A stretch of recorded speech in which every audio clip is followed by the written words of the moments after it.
namanya curah pendapat. Apa itu curah pendapat? Anak-anak itu semua mencurahkan unek-uneknya. Tahu unek-unek?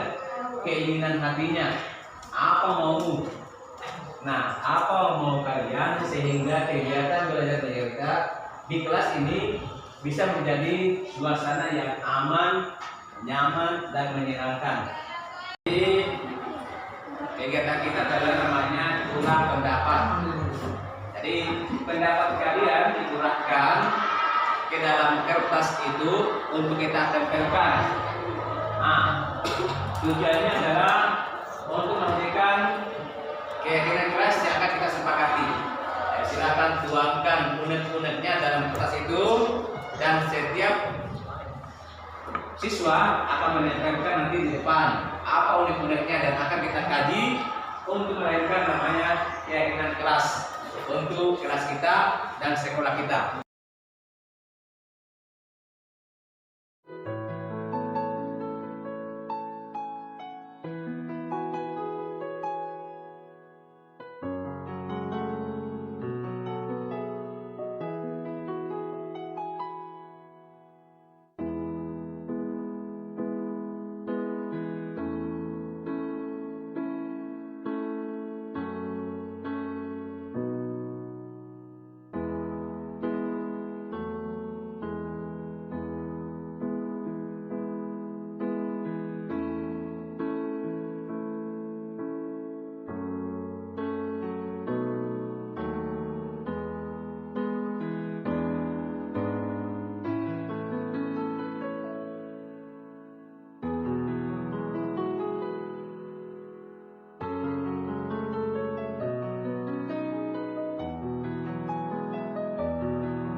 Jadi ini kita lakukan curah pendapat untuk mendapatkan keyakinan kelas.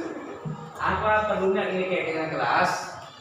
Keyakinan kelas ini yang nanti ke depan yang akan menjadi acuan buat kita untuk berbuat.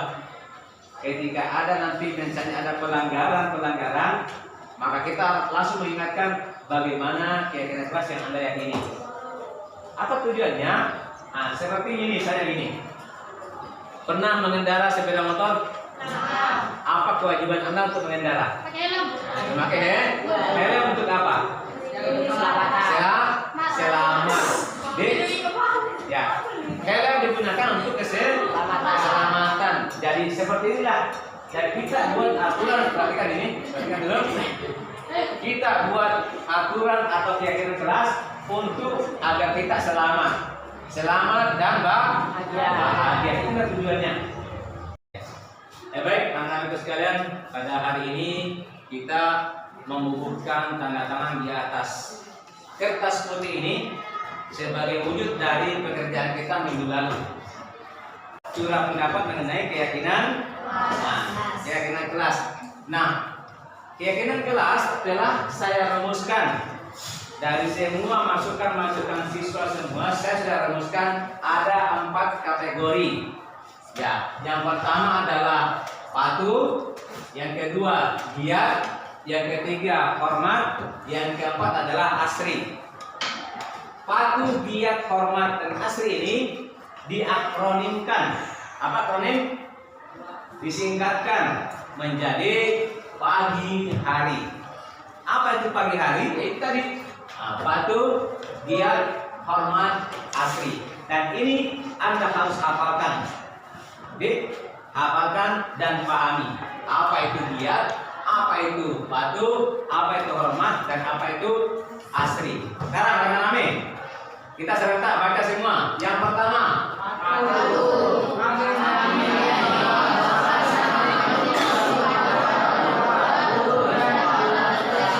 ya, kami meyakini bahwa sangat penting untuk patuh pada orang tua, guru, dan tata tertib sekolah. Yang kedua, giat.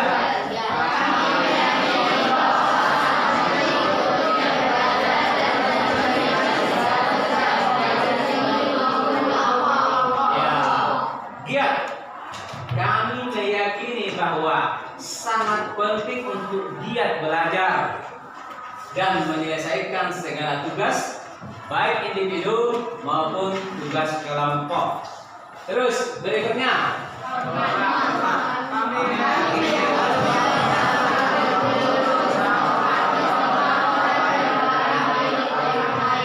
ya, kami meyakini bahwa sangat penting untuk menghormati semua orang, ya, tua, muda, sebaya, semuanya dia hormati, orang maupun barang milik orang lain. Oke, hormat. Terus yang terakhir, asri.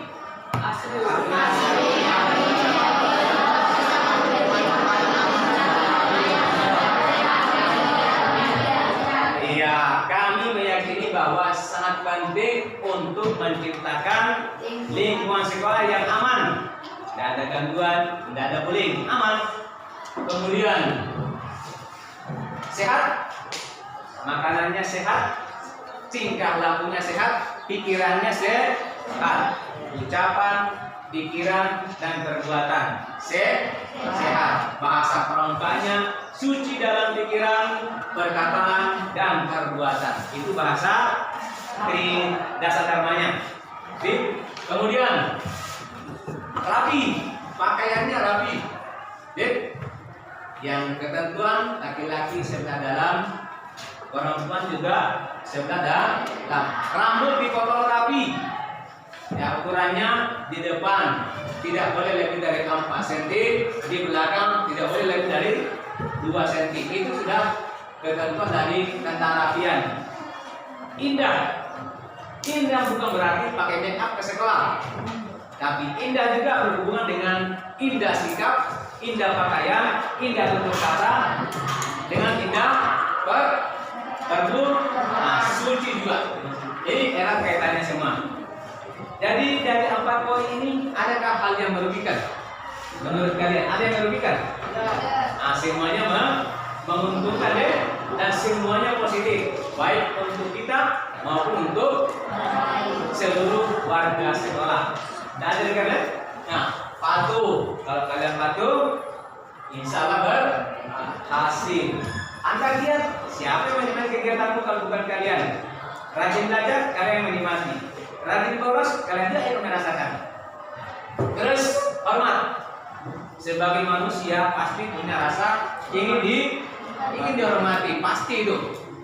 Tak ada yang mau dihina. Dek, semut saya kalau diinjak akan berontak, apalagi orang.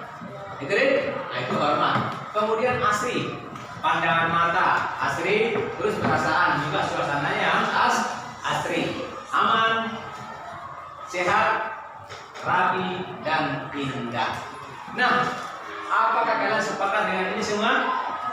Nah, kalau sepakat, saya silakan bubuhkan tanda tangan kalian. Bubuhkan, tahu bubuhkan? Ya, yang pertama adalah saya yang bertanda tangan sebagai guru mata pelajaran IPA. Oke? Silakan.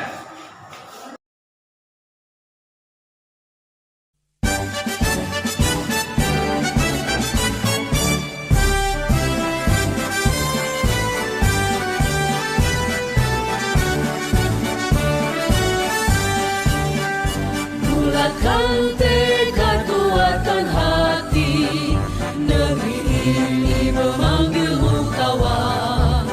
Belajar bergerak berbagi untuk negeri, guru penggerak majukan pendidikan.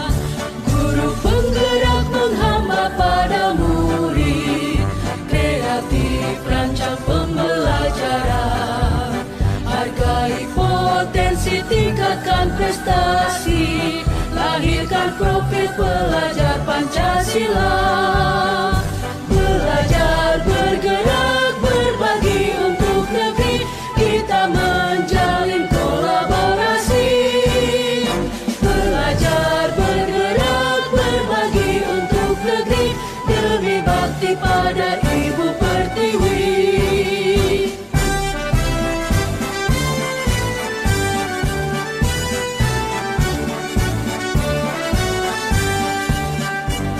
Bulatkan tekad, kuatkan hati, negeri ini memanggilmu kawan. Belajar, bergerak, berbagi untuk negeri, guru penggerak, majukan pendidikan. Guru penggerak menghamba pada murid, kreatif rancang pembelajaran. Hargai potensi, tingkatkan prestasi, lahirkan profil pelajar Pancasila. Belajar, bergerak, berbagi untuk negeri, kita menjalin kolaborasi. Belajar, bergerak, berbagi untuk negeri. Anak-anakku semua, dengan tidak berpanjang lebar, saya ingin memperkenalkan bahwa salah satu agenda yang kami laksanakan sebagai calon guru penggerak adalah membuat budaya positif di lingkungan sekolah. Nah, salah satu di antara penunjang dari kegiatan ini adalah adanya keyakinan kelas. Keyakinan kelas ini merupakan rambu-rambu bagaimana menciptakan lingkungan sekolah yang aman, nyaman, dan menyenangkan. Itu ada beberapa prosedur untuk membentuk ini. Di antaranya adalah pertama ada namanya curah pendapat, dan ini sudah kami laksanakan di beberapa kelas.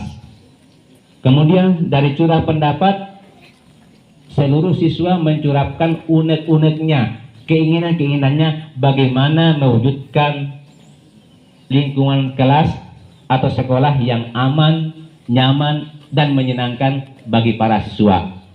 Aman bagi siswa, aman bagi guru, nyaman bagi siswa, nyaman bagi guru, menyenangkan bagi siswa, dan menyenangkan bagi guru, bahkan semua warga sekolah.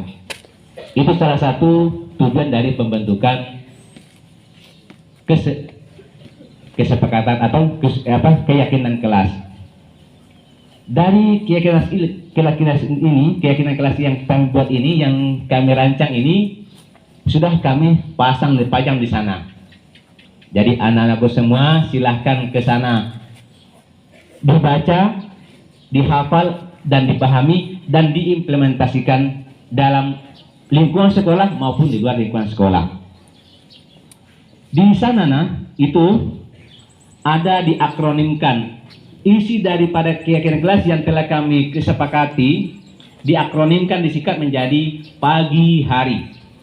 Ya, pagi hari. Pa itu adalah patuh, G itu giat, kemudian H itu dari kata hormat, kemudian A sebenarnya bukan A tapi I di belakangnya, I dari kata asri. Patuh kepada siapa? Patuh kepada orang tua yang utama. Jadi dari keyakinan kelas ini diharapkan anak-anakku semua patuh terhadap orang tua. Jadi orang tualah yang paling mensupport kalian untuk bisa terdidik di lingkungan sekolah ini, di SMP Negeri 3 ini. Patuh kepada orang tua. Yang kedua, kemudian patuh kepada guru. Di rumah kalian patuh kepada orang tua. Di lingkungan sekolah yang harus dipatuhi adalah guru. Patuh terhadap guru. Selain guru siapa lagi? Patuh terhadap tata tertib sekolah. Itu dari poin yang pertama, patuh. Yang kedua, dari keyakinan kelas ini adalah ada namanya giat.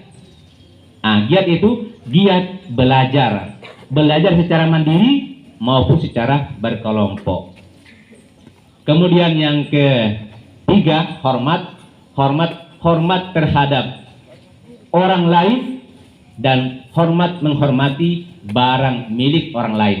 Yang pertama kita hormati adalah orangnya, yang kedua adalah barangnya yang melekat pada orang tersebut, baik berupa materi maupun imateri. Apa materi? Barang-barang milik teman-teman kalian. Apa imateri? Adalah apakah menyangkut keyakinannya, sukunya, atau apanya, semua harus dihormati.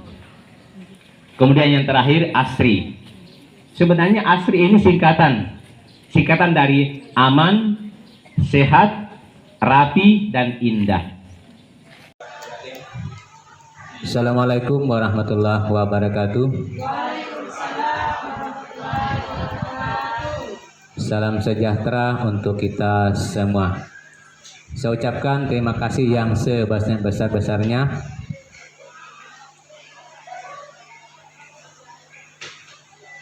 Kembali saya ucapkan terima kasih yang sebesar-besarnya atas kehadiran Bapak dan Ibu untuk meluangkan waktu hadir pada sesi diseminasi modul 1.4 budaya positif.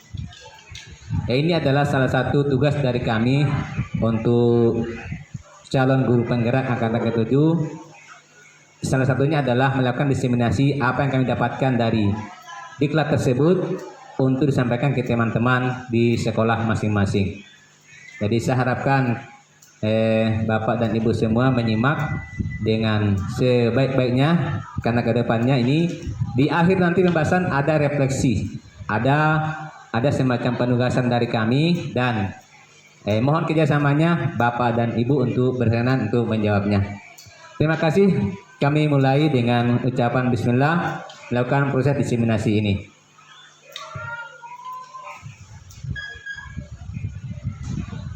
Konsep inti yang kami paparkan di sini adalah ada 7 poin, yaitu yang pertama adalah perubahan paradigma belajar, yang kedua adalah disiplin positif, yang ketiga adalah motivasi perilaku manusia, kemudian yang berikutnya adalah kebutuhan dasar manusia, kemudian yang kelima posisi kontrol restitusi, yang keenam adalah keyakinan kelas, dan yang terakhir adalah segitiga restitusi.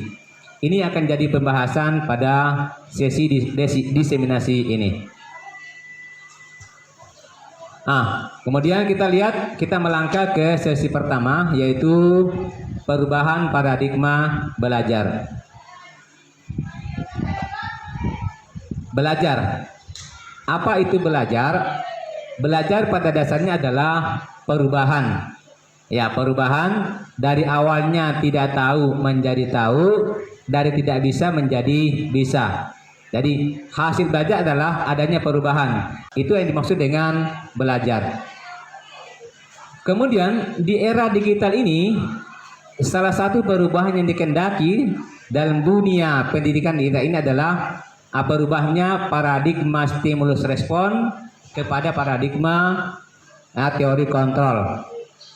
Stimulus respon ini dikembangkan oleh Ivan Petrovich Pavlov, menyatakan bahwa proses belajar merupakan suatu tanggapan dari seseorang terhadap suatu rangsangan yang dihadapinya.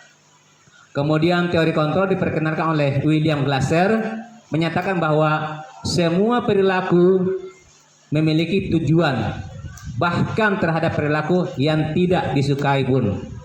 Ini adalah pandangan dari para ahli. Keduanya adalah ahli psikologi dan ahli pendidikan. Nah, secara skema yang kita pahami dari kedua teori ini adalah bahwa stimulus respon dan teori kontrol. Yang pertama, dalam teori stimulus respon dikatakan bahwa kita mencoba mengubah orang agar berpandangan sama dengan kita.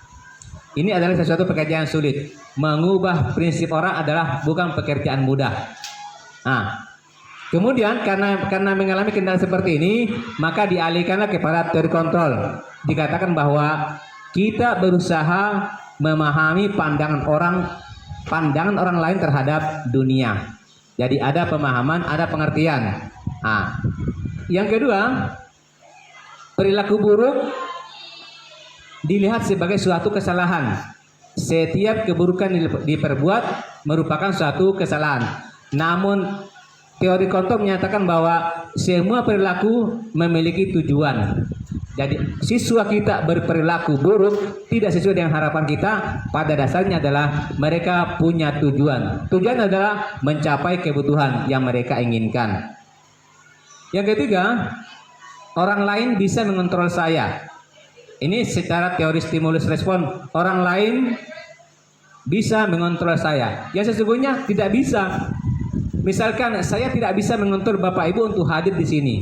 Tetapi kenapa Ibu berkenan? Karena Bapak dan Ibu berkenan untuk dikontrol oleh saya. Jadi Bapak dan Ibu punya kebebasan antara datang atau tidak. Itu artinya saya seseorang tidak mampu mengontrol orang lain. Kemudian yang keempat, sama ya, kurang lebih sama. Saya bisa mengontrol orang lain. Anda tidak bisa mengontrol orang lain. Yang poin yang kelima, pemaksaan ada pada saat bujukan gagal. Ya, ketika seorang guru membujuk-bujuk siswanya untuk melakukan keinginan guru, dari yang terlunak sampai yang terkelas, maka harus dipaksa. Ini teori respon, namun yang seharusnya adalah adakan kerjasama dan adakan kesepakatan untuk menciptakan pilihan-pilihan baru. Guru maunya putih, siswa maunya hitam. Kita adakan mufakat, kesepakatan, adakan konsensus, maka bukan putih, bukan hitam. Namanya hasilnya adalah abu-abu. Jadi siswa berkenan, guru juga berkenan untuk menjalankan suatu proses. Yang keenam, model belajar, model berpikir menang atau kalah. Kalau pada stimulus respon, yang menang, yang kuat jadi pemenang, yang lemah jadi orang yang terkalahkan. Tapi kalau teori kontrol, model berpikirnya adalah menang-menang. Siswa menang, juga guru pun juga menang. Namanya win-win solution. Ini seputar perubahan paradigma dari paradigma stimulus respon ke teori kontrol pilihan. Selanjutnya disiplin positif. Ya. Apa itu disiplin? Disiplin ini dari bahasa Latin yang artinya disiplina, yang berarti belajar. Disiplin juga berasal dari kata disciple, artinya pengikut atau murid. Mana asal dari kata ini? Berkonotasi dengan disiplin diri dari murid-murid Socrates dan Plato. Disiplin diri membuat seseorang menggali potensinya menuju kepada sebuah tujuan mulia, sesuatu yang dihargai dan bermakna. Juga mendorong seseorang untuk mempelajari cara mengontrol diri, menguasai diri, dan memilih tindakan yang mengacu pada nilai-nilai yang dihargai agar tercapai tujuan mulia yang diinginkan. Ini makna disiplin diri. Nah, sebagai pendidik, tujuan kita adalah menciptakan anak-anak yang memiliki disiplin sehingga berperilaku sesuai dengan nilai-nilai kebajikan universal dan memiliki motivasi intrinsik. Kebajikan universal tercover dalam profil pelajar Pancasila. Ini tentang disiplin. Kemudian yang selanjutnya adalah motivasi perilaku manusia. Jadi motivasi itu ada dua macam. Ada motivasi eksternal dan ada motivasi internal. Motivasi eksternal ini adalah pengaruhnya dari luar. Biasanya dilakukan untuk menghindari ketidaknyamanan atau menghindari hukuman.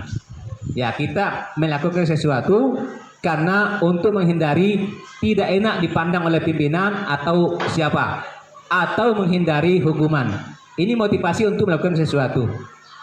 Yang kedua juga kita melakukan sesuatu untuk mendapatkan imbalan dari orang atau institusi. semua ini adalah, kedua ini adalah kurang tepat untuk kita laksanakan. Yang terbaik adalah motivasi yang kedua, yaitu motivasi internal, yaitu kita melakukan sesuatu untuk menghargai diri sendiri. Saya akan menjadi orang seperti apa bila saya melakukan ini. Inilah motivasi terbaik yang patut kita tanamkan kepada murid-murid kita di sekolah. Selanjutnya adalah kebutuhan dasar. Kebutuhan dasar manusia itu ada 5. Ya, ada survival, power, freedom, fun, dan belonging. Apa survival? Survival adalah kebutuhan untuk bertahan hidup. Ini berhubungan dengan makanan, pakaian, tempat tinggal, kesehatan, istirahat, dan keamanan. Kemudian belonging, kasih sayang dan rasa diterima. Di antaranya adalah kebutuhan untuk dipeduli, bekerja sama, berbagi, dikasihi, dan mengasihi. Ini kebutuhan akan kasih sayang. Kemudian power, kekuasaan. Kekuasaan dan penguasaan. Kekuatan seseorang untuk mencapai sesuatu, menjadi terampil, memimpin, berprestasi, diakui dan didengar. Kemudian kebutuhan selanjutnya adalah freedom, kebebasan. Kebutuhan untuk mandiri, memiliki pilihan dan mampu mengendalikan dirinya sendiri. Kemudian fun, kesenangan. Ya, kebutuhan untuk mencari kesenangan, humor, bermain, bergembira, dan tertawa. Ini kebutuhan dasar manusia.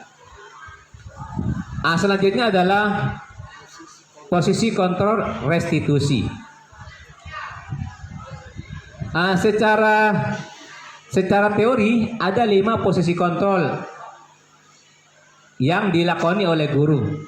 Yang pertama adalah sebagai penghukum, kemudian pembuat rasa bersalah, sebagai teman, sebagai pemantau, dan sebagai manajer. Ini 5 posisi kontrol yang bisa dilakoni oleh seorang guru.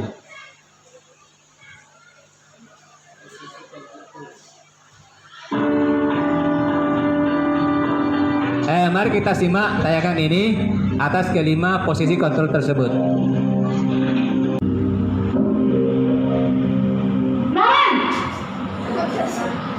Sini kamu. Selamat pagi, Bu. Selalu terlambat. Kamu deh, pasti terlambat. Maaf, Bu. Saya... Apa? Apa coba? Alasan kamu apa lagi? Kapan sih kamu tidak terlambat? Malas sekali ya kamu jadi anak. Saya... Dasar pemalas. Gak kapok-kapok sih kamu. Sudah berapa kali terlambat? Sana, kamu keliling lapangan basket 2 kali. Kenapa saya harus keliling lapangan basket, Bu? Kenapa? Kamu melawan ibu. Berani-beraninya jawab. Sudah terlambat, masih berani jawab pula. Sekarang, keliling lapangan basket 5 kali sekalian. Biar kapok. Cepat. Pergi sana ke lapangan basket.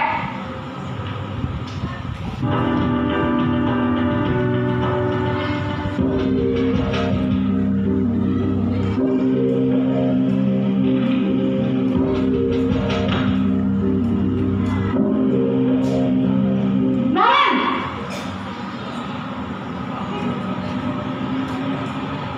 Selamat pagi, Bu. Naren, kamu kenapa terlambat lagi, nak? Ya Tuhan, Naren, kamu senang ya bikin ibu susah ya? Kalau kamu terlambat lagi, nanti ibu yang ditegur bapak kepala sekolah, nak. Disangka ibu tidak bisa membina kamu.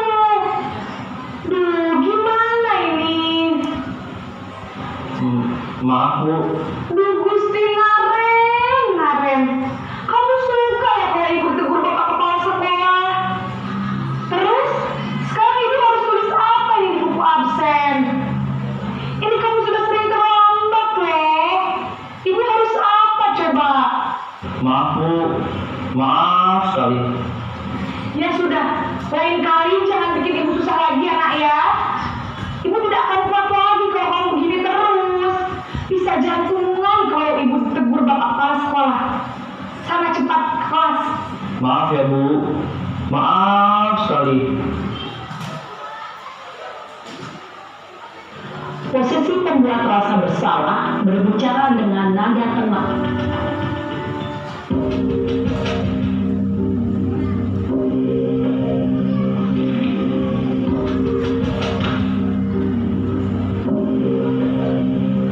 Naren!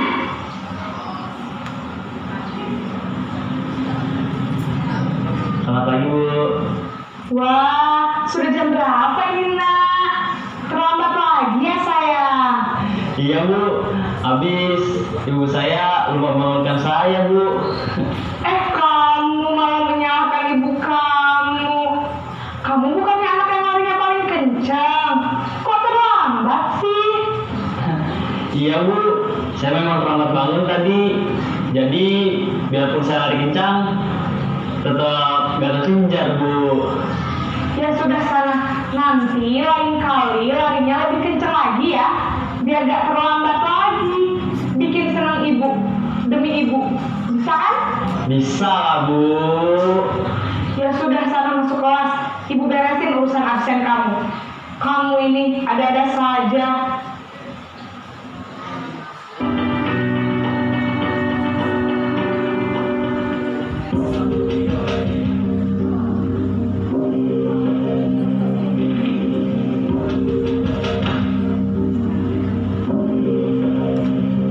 Naren!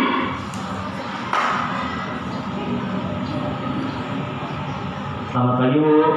Naren, apa peraturan sekolah kita tentang jam berapa kita harus masuk sekolah, nak? Kita harus di sekolah jam 7 Bu. Iya betul, sekarang sudah jam 7.20. Naren sudah tahu konsekuensinya jika terlambat hadir. Paham Bu, saya harus tinggal kelas pas jam istirahat selama 20 menit. Iya benar, konsekuensinya demikian. Jadi nanti jam 9.30 pas istirahat, kamu harus tinggal di kelas, kerjakan tugas tambahan untuk ketertinggalan kamu, ya? Baik Bu.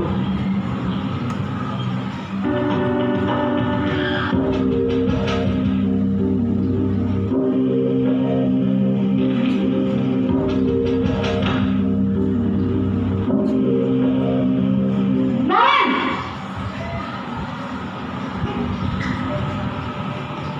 Selamat pagi Bu. Selamat pagi Naren.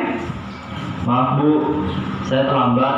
Iya, sekolah masuknya jam 7, sekarang sudah jam 7.20. Jadi sekarang bagaimana ini Naren? Maaf Bu, saya lupa setel alarm saya semalam. Baiklah, menurut kamu, keyakinan sekolah yang mana yang perlu kamu tingkatkan? Menghargai diri sendiri dan orang lain mungkin ya Bu. Setuju. Jadi, apakah Naren meyakini prinsip saling menghormati tersebut? Iya Bu, saya meyakininya. Apakah Naren bersedia memperbaiki masalah keterlambatan ini? Bersedia Bu. Bagaimana kamu akan perbaiki masalah keterlambatan ini? Saya akan coba untuk tidak lupa menyetel alarm saya Bu. Baik, kalau Naren lupa menyetel alarm di rumah, ada orang yang kira-kira bisa bantu mengingatkan tidak? Ada Bu, kakak saya, Kak Emma. Ada lagi selain Kak Emma? Selain Kak Emma, ada ibu saya. Baik, jadi yang mengingatkan Naren adalah Kak Emma dan ibu kamu ya? Kira-kira akan mulai set alarm kapan nih Naren? Setelah pulang sekolah, akan segera saya lakukan. Baik, jadi Naren akan setel alarm untuk bangun besok pagi dan akan diingatkan oleh kakak dan ibunda Naren ya. Ada lagi yang mungkin perlu dilakukan Naren agar tidak terlambat bangun lagi? Tidak ada Bu. Baik Naren, terima kasih untuk kerjasama kamu. Sekarang kamu perlu kembali ke kelas untuk belajar. Baik Bu, terima kasih.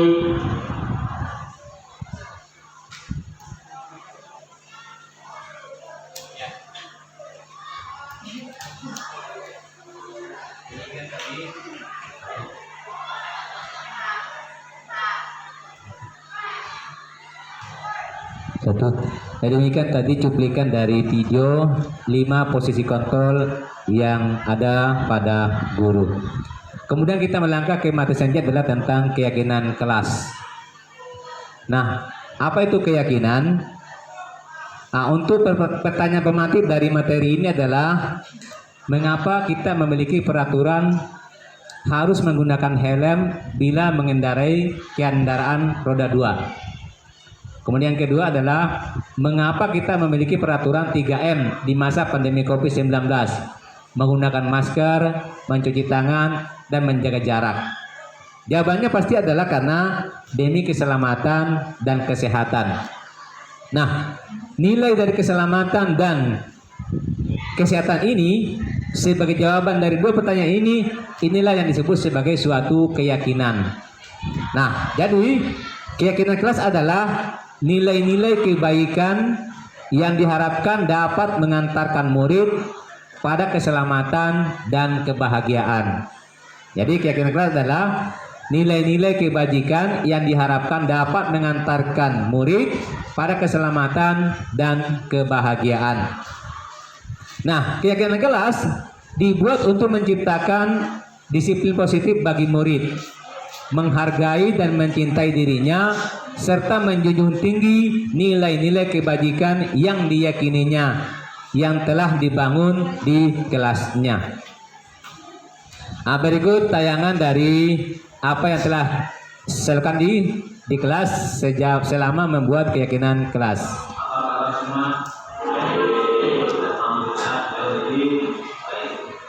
Hari ini kita akan melakukan istilahnya curah pendapat. Apa itu curah pendapat? Anak-anakku semua menunjukkan unek-uneknya, keinginan hatinya, apa mau. Nah, apa mau kalian sehingga kegiatan belajar mereka di kelas ini bisa menjadi suasana yang aman, nyaman, dan menyenangkan. Jadi kegiatan kita adalah namanya curah pendapat. Jadi pendapat kalian curah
menjadi acuan buat kita untuk berbuat. Ketika ada nanti rencana pelanggaran, maka kita langsung ingatkan bagaimana kira-kira dengan budaya ini. Apa tujuannya? Nah, seperti ini hari ini. Pernah mengendarai sepeda motor? Apa kewajiban kita mengendarai? Oke, jadi untuk apa? Selamat.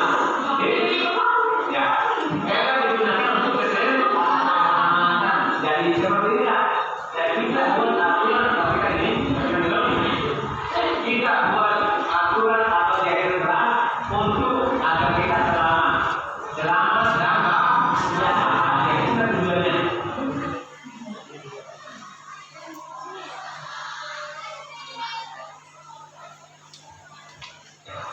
Baik, anak-anak sekalian, pada hari ini kita membutuhkan pengalaman di atas. Kisah seperti ini sebagai wujud dari pekerjaan kita minggu lalu. Juga pendapat mengenai keyakinan kelas. Nah, keyakinan kelas telah saya rumuskan dari semua masukan siswa semua. Saya sudah rumuskan ada 4 kategori. Ya, yang pertama adalah patuh, yang kedua giat, yang ketiga hormat, yang keempat adalah asri. Patuh, giat, hormat, dan asri ini diakronimkan. Apa ini? Disingkatkan menjadi pagi hari. Apa itu pagi hari? Itu tadi patuh, giat, hormat, asri. Dan ini ada apa-apakan. Apakan dan pahami apa itu giat, apa itu patuh, apa itu hormat, dan apa itu asri. Sekarang mengenai kita bersama semua. Yang pertama,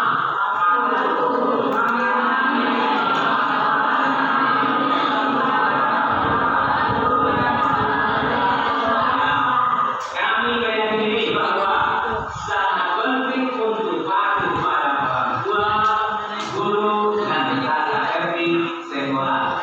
Yang kedua, giat.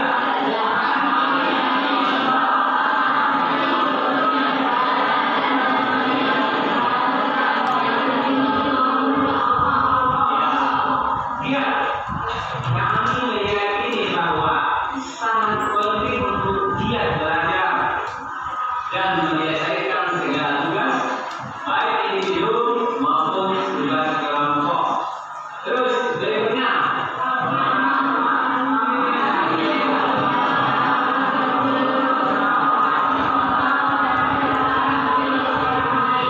ya, kami meyakini bahwa sangat penting untuk menghormati semua orang, ya, tua, muda, semuanya dia hormati orang maupun barang milik orang lain. Oke, hormat. Terus yang terakhir asri.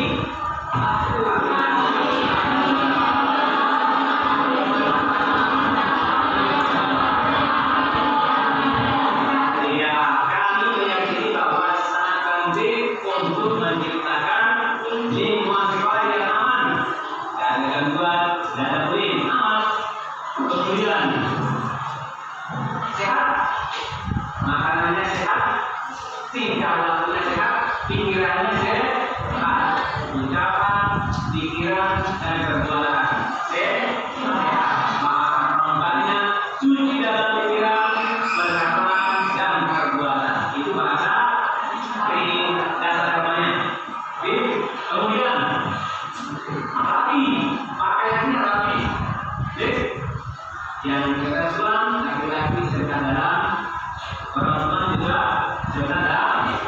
Rambut dipotong rapi, aturannya di depan tidak boleh lebih dari 4 cm, di belakang tidak boleh lebih dari 2 cm. Itu sudah ketentuan dari kerapian. Indah, indah bukan berarti pakaian ke sekolah, tapi indah juga berhubungan dengan indah sikap, indah pakaian, indah berkata, dengan indah suci juga. Jadi kan kaitannya semua. Jadi dari 4 poin ini ada hal yang berbeda. Menurut kalian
Selanjutnya kita melangkah ke materi segitiga restitusi. Nah, apa itu restitusi? Restitusi adalah proses menciptakan kondisi bagi murid untuk memperbaiki kesalahan mereka. Jadi sehingga mereka bisa kembali pada kelompok mereka dengan karakter yang lebih kuat. Itu restitusi dalam pandangan Gosen. Restitusi juga adalah proses kolaboratif yang mengajarkan murid untuk mencari solusi untuk masalah dan membantu murid berpikir tentang orang seperti apa yang mereka inginkan dan bagaimana mereka harus memperlakukan orang lain. Juga menurut Gosen, restitusi membantu murid menjadi lebih memiliki tujuan, disiplin positif, dan memulihkan dirinya setelah berbuat salah. Penekanannya bukanlah bagaimana berperilaku untuk menyenangkan orang lain atau menghindari ketidaknyamanan, namun tujuannya adalah menjadi orang yang menghargai nilai-nilai kebajikan yang mereka percayai. Ini tentang restitusi. Nah, segitiga restitusi, nah ada kondisi menstabilkan identitas, kemudian menanyakan keyakinan, kemudian validasi tindakan. Nah, mari kita lihat secara bersama-sama bagaimana menstabilkan identitas. Untuk menstabilkan identitas, guru di sini untuk posisi guru peran guru adalah untuk membuat anak yang merasa gagal karena berbuat salah menjadi positif terhadap dirinya. Nah, sehingga guru dalam ungkapannya guru akan berkata berbuat salah itu hal yang manusiawi. Nah, itu. Kemudian berikutnya, tidak ada manusia yang sempurna. Kemudian Bapak Ibu juga berbuat salah dan seterusnya. Ini adalah ungkapan-ungkapan bahwa kesalahan mereka adalah sesuatu yang manusiawi dan normal. Tinggal bagaimana memperbaikinya. Nah, kondisi seperti ini namanya menstabilkan identitas murid agar tidak merasa menjadi orang yang gagal. Kemudian validasi kebutuhan. Ini bertujuan untuk membantu murid mengenali kebutuhan dasar yang ingin dipenuhinya ketika melakukan kesalahan. Ya, pada dasarnya di setiap tindakan manusia tujuannya adalah memenuhi kebutuhan dasar. Apa itu kebutuhan dasar? Adalah yang 5 tadi itu, ya, power, freedom, love and belonging, dan fun dan survival. Di sesi ini, validasi kebutuhan ini, guru akan berkata, kamu bisa saja kan melakukan hal yang lebih buruk, tapi kamu tidak melakukannya kan? Itu. Kemudian, kamu pasti punya alasan mengapa melakukan tindakan yang salah. Ini dalam hal ini adalah kondisi di mana guru melakukan validasi kebutuhan, mengecek apa kebutuhan siswa sehingga melakukan kesalahan. Kebutuhan apa yang ingin dipenuhinya. Kemudian yang kedua, menanyakan keyakinan. Ya, anak akan melihat kesalahannya dihubungkan dengan norma sosial dan nilai-nilai yang mendasari manusia berinteraksi dengan orang lain. Di kondisi ini, maka guru akan berkata, apa nilai yang kita percaya di kelas? Nilai-nilai universal apa yang telah kita sepakati, dan seterusnya. Ini tentang segitiga restitusi. Selanjutnya adalah refleksi. Saya mohon kepada salah seorang guru membagikan kertas ini. Itu kertas dibagikan ke satu orang. Ya, mohon ambil saja, baru bagi ke belakang. Ya, ini adalah refleksi untuk menjawab pertanyaan di atas. Hal baru apa yang mengubah paradigma saya yang saya dapatkan? Yang kedua, perasaan apa yang muncul selama mengikuti sesi ini. Yang ketiga, peran Amung seperti apakah yang saya telah lakoni selama menjadi guru. Kemudian keempat, saya akan menjadi Amung yang seperti apa setelah mengikuti sesi ini. Jadi yang dijawab hanya nomor 3 dan 4. Jadi silakan diisi dengan seobjektif mungkin. Selama ini peran Bapak Ibu sebagai apa? Ya. Ya, sembarang saja di mana ditempatkan. Pintu keluar di sana supaya kena studio. Ya, ke sini dia.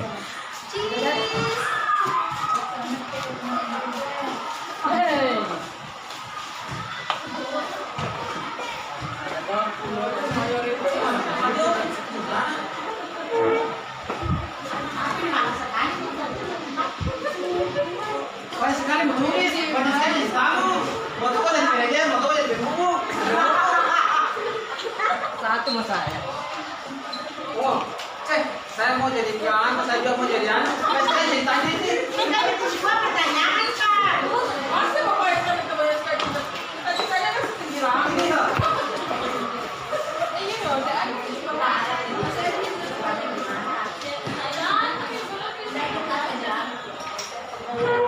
Dataran di bulu sedikit aja satu. Ini mau dikantor tak menarik. Setelahnya ada traktir.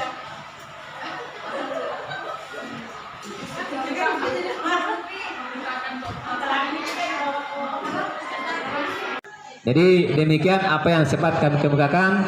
Terima kasih atas perhatiannya. Mohon maaf atas segala kekurangan. Assalamualaikum warahmatullahi wabarakatuh.